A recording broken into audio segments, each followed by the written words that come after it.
यह कहानी है अंकित की, जो कोलकाता में रहता था। यह कहानी 1997 की है।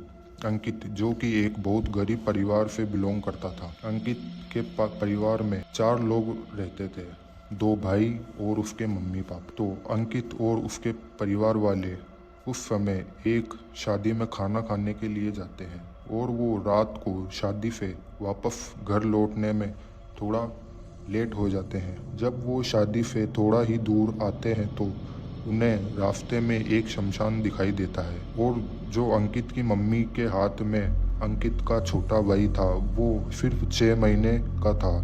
तो अंकित के पापा उन्हें कच्चे रास्ते से धीरे धीरे घर की ओर लेकर आ रहे थे। तो अंकित देखता है कि एकदम से उनकी गाड़ी का टायर फट गया और वो रुक जाते हैं। अंकित के पापा इधर उधर देखने लगते हैं, पर उस पूरे रास्ते में और कोई नहीं था।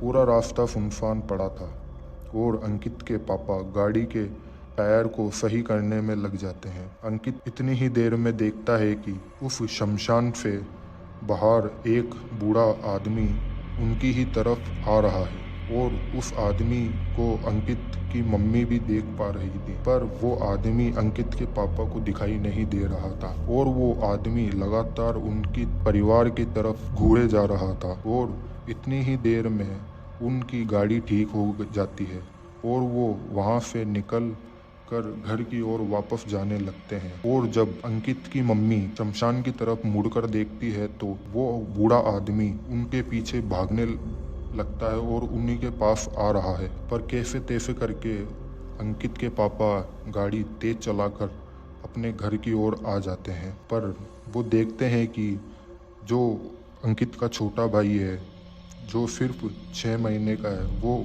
बहुत देर से रोए जा रहा है और उसकी तबीयत कुछ ठीक नहीं है। और अंकित के पापा फिर पास से ही एक डॉक्टर बुलाकर लाते हैं और उसके भाई को देखने के बाद डॉक्टर कहते हैं कि यह बच्चा तो बिल्कुल ठीक है, पर उसका भाई बिल्कुल ठीक नहीं था। उस पूरी रात उसके भाई की तबीयत बहुत ज़्यादा खराब रहती है और दूसरे दिन उसके पापा निर्णय करते हैं कि अब इसे अस्पताल लेकर जाते हैं और अस्पताल में उसके छोटे भाई को लेकर जाया जाता है। अस्पताल में 4 दिन हो गए थे, पर अंकित के भाई में कुछ भी सुधार नहीं आया था। पर अंकित की मम्मी को अपने 6 महीने के बेटे की हरकतें कुछ ठीक नहीं लग रही थी, जैसे कि कोई उसे उस बच्चे को परेशान कर रहा हो और उसे जानबूझकर रुला रहा हो। कुछ दिन और निकलते हैं और अंकित का छोटा भाई अस्पताल में ही अपना दम तोड़ देता है। और फिर यह सब होने के बाद अंकित की मम्मी बहुत ज़्यादा मायूस हो जाती है और सदमे में आ जाती है।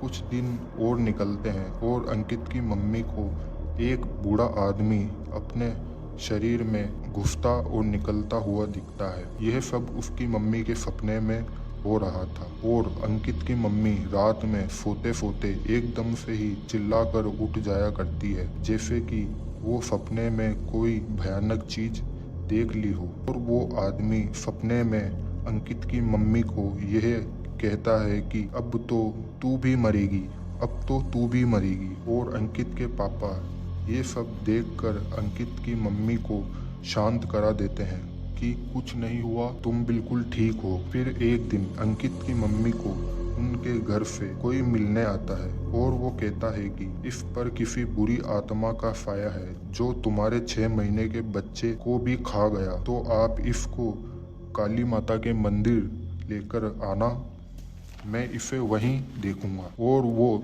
दूसरे ही दिन उसके पिताजी अंकित और अंकित की मम्मी उसके पिताजी अंकित की मम्मी को काली माता के मंदिर में लेकर जाते हैं। तो वो बोलते हैं कि अगर आप लोग इसको 3 दिन और नहीं लाकर आते तो यह भी आपके 6 महीने के बच्चे के जैसे ही मर जाती। और वो बाबा बोलते हैं कि यह आत्मा उस शमशान की है जहाँ से तुम आए थे। यह सब होने के बाद बाबा अंकित की मम्मी का पूरी तरीके से उतारा करते हैं और जब उसकी मम्मी उस मंदिर में बैठी हुई थी, तब उसकी मम्मी बताती है कि मैंने ही इसके बच्चे को अपने पास लिया है और ये औरत भी मुझे बहुत अच्छी लगती है। पर बाबा उस आत्मा की एक नहीं मानते और लगातार उसकी मम्मी पर झाड़ फूक करते रहते हैं। कैसे तैसे करके उसकी मम्मी को ठीक किया जाता है और उन्हें एक पहनने को ताबीज़ दिया जाता है।